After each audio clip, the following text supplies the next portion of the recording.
আবারও গভীর রাতে হাসপাতালে নেওয়া হলো খালেদা জিয়াকে। শারীরিক কিছু জরুরি পরীক্ষা নিরীক্ষার জন্য রাজধানীর এভারকেয়ার হাসপাতালে নেওয়া হয়েছে বিএনপি চেয়ারপারসন বেগম খালেদা জিয়াকে।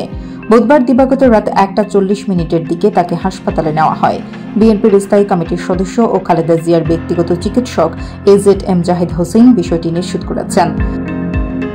এর আগে বিএনপি চেয়ারপারসনের প্রেস উইং কর্মকর্তা শামসুদ্দিন দিদার এক সংবাদ বিজ্ঞপ্তিতে জানান, খালেদা জিয়ার চিকিৎসায় গঠিত মেডিকেল বোর্ডের সিদ্ধান্ত অনুযায়ী শারীরিক কিছু জরুরি পরীক্ষা নিরীক্ষার জন্য তাকে গুলশানের বাসা ফিরোজা থেকে এভারকেয়ার হাসপাতালে নেওয়া হবে।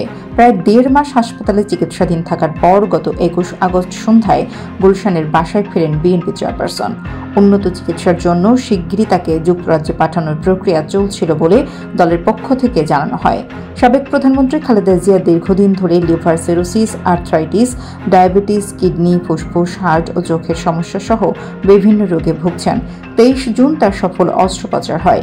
2021 সালের নভেম্বরে খালেদা জিয়া লিভার সিরোসিসে আক্রান্ত হওয়ার পর থেকে তাকে চিকিৎসার জন্য বিদেশে পাঠানোর পরামর্শ দিয়ে আসছেন চিকিৎসকেরা।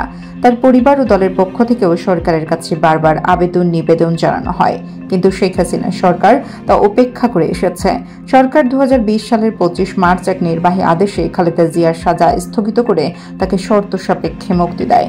তখন থেকে 6 মাস পর পর তার সাজা স্থগিত করার মেয়াদ বাড়ানো হচ্ছিল। শেখ হাসিনা সরকারের পতনের পরদিন 6 আগস্ট রাষ্ট্রপতি মোহাম্মদ শাহাবুদ্দিনের নির্দেশে খালেদা জিয়া মুক্তি পান। তবে উড়োজাহাজে ভ্রমণের মতো অবস্থা না থাকায় এখনই তাকে বিদেশ নেওয়া সম্ভব হচ্ছে না বলে ব্যক্তিগত চিকিৎসকদের পক্ষ থেকে জানানো হয়।